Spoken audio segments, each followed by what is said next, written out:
The statements we're about to show you are from the Holy Qur'an, and is said to be the official, unchanged, pure word of God, revealed over 1400 years ago. Claiming to be the word of God is a heavy statement, and without proof, or if a single contradiction is found within the book, the apparent word of God will be proven false. So without further ado, let's put the book to the test. In the 23rd chapter, titled The Believers, from the 12th to the 14th verses, God is said to give a detailed description of how the human being is formed. It begins by saying, "We then placed him as a sperm drop in a place of settlement, firmly fixed. Then we made the drop into a alaqa." We will translate this word very soon.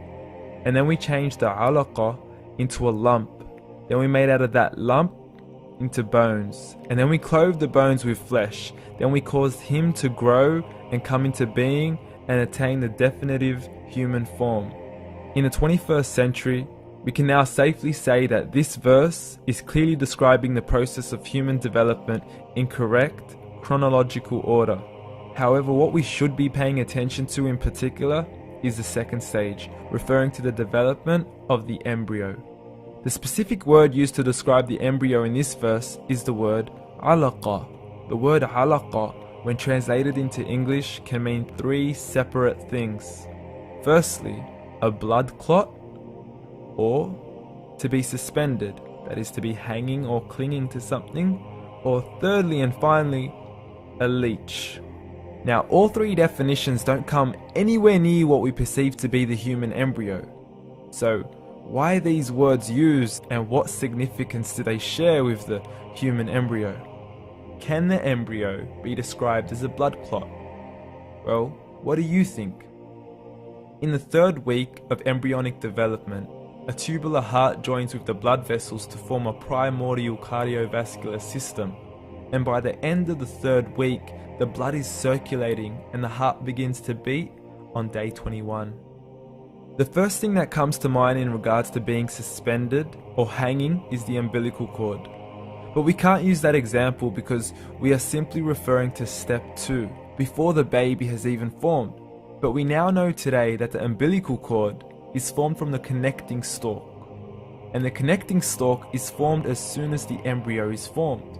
The embryo's connecting stalk has even been described by John Allen and Beverly Kramer as an object to suspend the developing embryo in the extra-embryonic column. So an embryo is suspended and does have a strong resemblance with a blood clot. What on earth would an embryo have to do with a leech? Figure A shows the structure of an embryo at 25 days. Figure B shows a leech. Now please note once again that the embryo in this stage is no greater than the size of a kernel of wheat. This is an X-ray of the embryo at 22 days. This is the internal structure of a leech. It's mind-blowing stuff, but you still haven't seen anything yet. This is the head of the embryo at 22 days. The detail you are seeing right now is absolutely impossible to be seen with the human eye and can only be seen with a microscope. This is the back end of a leech.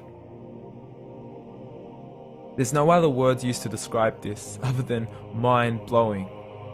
The pictures we have shown you are impossible to be seen with the human eye or even to be predicted by the human mind.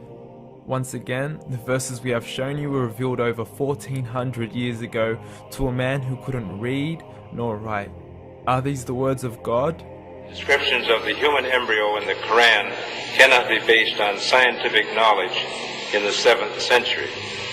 The only reasonable conclusion is that these descriptions were revealed to Muhammad from God, from God, from God, from God, from God.